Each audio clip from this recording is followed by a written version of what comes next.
everyone's looking for the young guy. They're looking for McVay.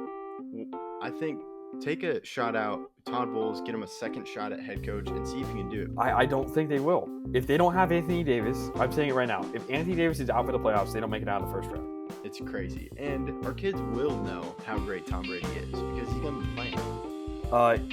Yes, it is 15.0%. That's what the Yankees brought Garrett Cole to do. He was a 6th-round pick. This is a fairy tale story that's being written in front of our eyes. People like to call them their JV team, and they just stole one of their better players. They didn't struggle against the Padres. The Padres didn't really put up a fight in most of the games. Jerry Jones, hope you're listening. Hi, I'm Landon Bowe, and you're listening to Outsiders Opinions with Kevin and Austin. What's up, y'all? Welcome to our MLB Opinions of the Week. Today, when this video is getting posted, for the first time since 2018, a teenager will be starting, and that will be in a lineup, and that will be for the Pittsburgh Pirates with Konnor Griffin, who has already signed a deal with the Pirates for 9 years, $140 million. Yeah, it's crazy. He was the 9th overall pick in the 2024 draft. In 2025, he played extremely well in low A or high A.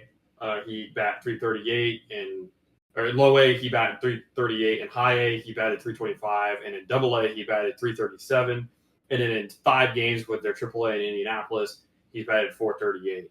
The expectations are obviously going to be sky high, especially because he got paid so much. I don't think this is necessarily a testament to the fact that they got to win immediately because of Skeens.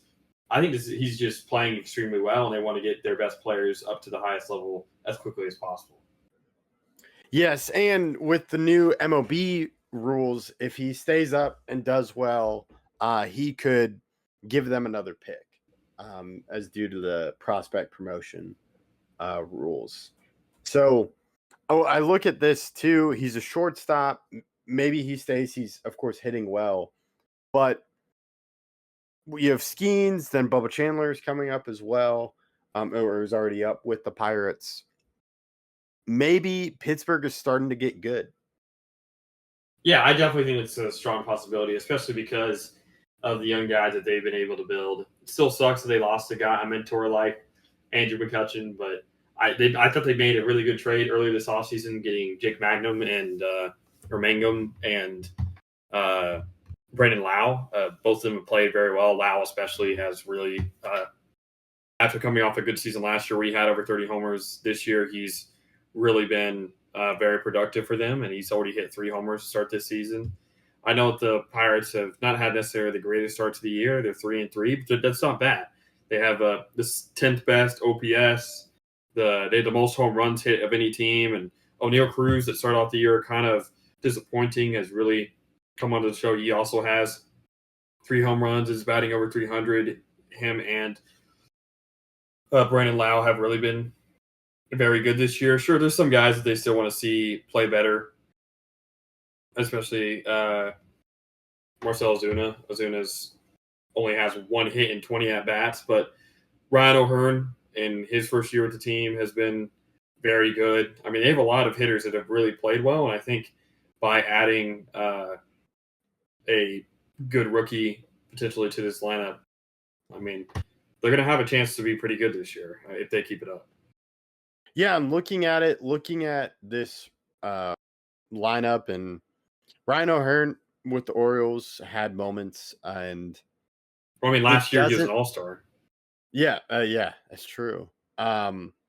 It aren't a lot of holes on this Pirates team if you look at it, and it's not like they have to compete now with the playoffs or get there, but I do think kind of they've just been in a stall mode of being just at the lower bottom of the league. No real big hope till Skeens, and now I think we can see a lot of that drafting.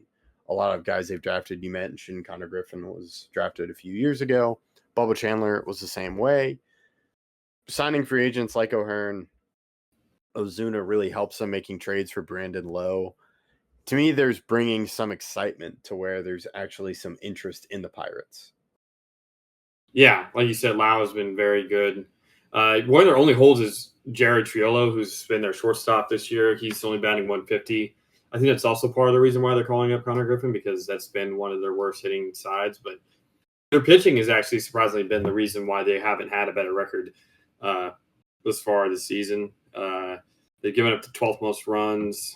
Their batting average against isn't that bad. It's only 209, but Skeen starting off the year, he still has a 9.53 ERA to start the year. That's not something you really expect from a guy of his caliber. And once he starts to get it going, I definitely expect the Pirates to be good. Now, it's going to be hard to keep it up because these guys have not had this level of success during their career. But I do expect them with Konnor Griffin to be an exciting team. Whether or not they make the playoffs, I think we'll see. I don't think it's a great chance, but I don't think it's a bad chance. I think it's still going to be a little bit of a back and forth roller coaster type of season for them. But as long as they continue to build, maybe next year they are a clear playoff contender. Yeah, I don't see them competing for the playoffs. To me, that would be overshooting a lot of things.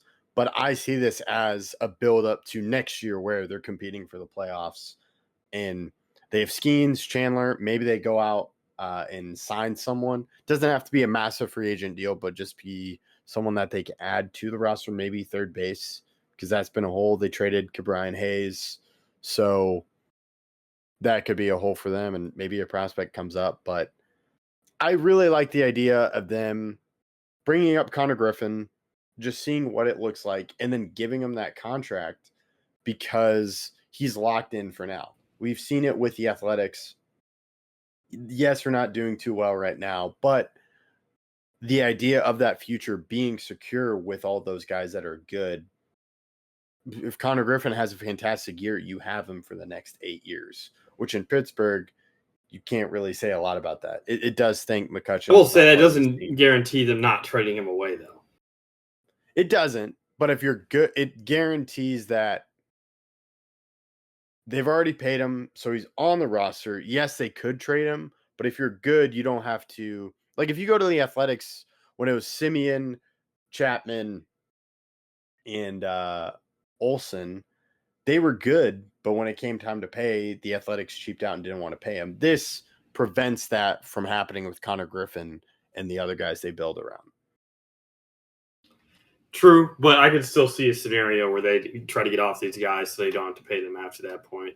But yeah, I mean, signing Konnor Griffin, if he turns out to be good, they're going to have him for, like you said, another 8 years. But also, like you said before, they get another draft pick. I think that's the reason why they do it. Yeah, and that goes to the rule changes that happened in the last CBA. I like it because for teams like the Pirates who are just focused on the draft, this incentivizes them to bring up Konnor Griffin. And I doubt he's like Juan Soto, but it's fun to have that comparison when the last guy to get called up this early was Juan Soto. Pretty true. So let us know your thoughts in the comments. We appreciate you listening to Outsiders Opinions.